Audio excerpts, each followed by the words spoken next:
নমস্কার এসএসসি 25 শিক্ষার্থীরা। ভিডিওটি শুরু করার আগে আমি তোমাদেরকে একটা জিনিস দেখাতে চাই। টিকটকাররা এসএসসি 25 ব্যাচের খাতা দেখছে অথবা এসএসসি 25 পরীক্ষার্থীদের খাতা দেখার পর খাতা টিকটকে রিভিউ করা হচ্ছে শুধুমাত্র ভিউসের জন্য। অথচ এই বোর্ড পরীক্ষার একটা হিডেন বিষয়, একটা শিক্ষার্থীর খাতা কার খাতা আমি জানি না। যে শিক্ষার্থীর হবে তার কপাল তো একটু খারাপ হবেই, কারণ তার খাতাটা এমন একজনের হাতে পড়েছে যে খাতাটা হাতে পেয়ে টিকটকে ভিডিও আপলোড করেছে। 2025 সালে এসে আমরা কখনো আশা করি নাই এসএসসি 25 খাতায় এতটা অবহেলার শিকার হবে এবং এভাবে খাতা দেখা হবে যে যার তার হাতে খাতা চলে যাবে আর সেগুলো নিয়ে টিকটকে ভিডিও আপলোড করা হবে। অবশ্যই এই বিষয়ে বোর্ডের সোচ্চার হওয়া প্রয়োজন যে রেজাল্ট প্রকাশের আগে কেবল পরীক্ষার মতো খাতা কিভাবে অগোছালো থাকতে পারে। যারা এগুলো ছড়াচ্ছে তাদের এগেনস্টে অবশ্যই অ্যাকশন নেওয়া প্রয়োজন।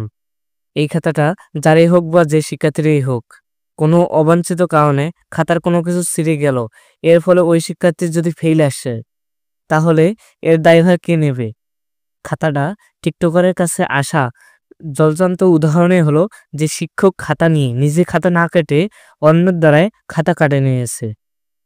2025 সালে এসে এই ধরনের কাজ কোনো কিছু শিক্ষকের কাছে কখনোই শোভা পায় না।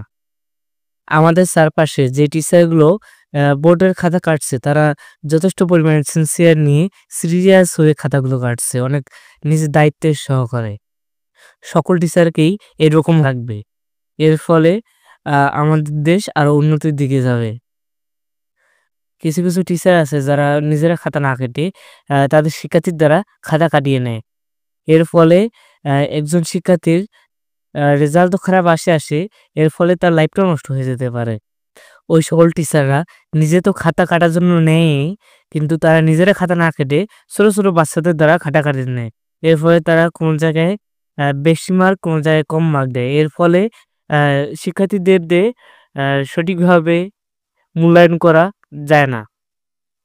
একজন শিক্ষার্থীর কতটুকু ধারণা আছে যে বোর্ড খাতা কাটার? হতে পারে কোনো একটা প্রশ্ন সম্পর্কে তার ধারণা থাকতে পারে, এর থেকে তো আর বেশি কিছু থাকতে পারে না বোর্ড খাতা কাটার জন্য। ওই শিক্ষার্থী খাতা কাটার সময় কতটা সিনসিয়ারলি খাতায় নাম্বার দেবে। যখন কোনো টিচার খাতা কাটবে, খাতা কাটার সময় কোনো শিক্ষার্থী যদি 10-এর মধ্যে 10 পায় তাহলে ওই টিচার 10ই দেবে, যদি 8 পায় 8ই দেবে, যদি 7 পায় তাহলে 7ই দেবে। কিন্তু একজন শিক্ষার্থী যখন খাতা কাটবে তখন কিন্তু সে একটা গড় হিসেবে একটা মার্ক দেয়। দেখা যায় যে 10-এর মধ্যে 8 সবাইকেই দিয়ে দেয়, 7 দেয়।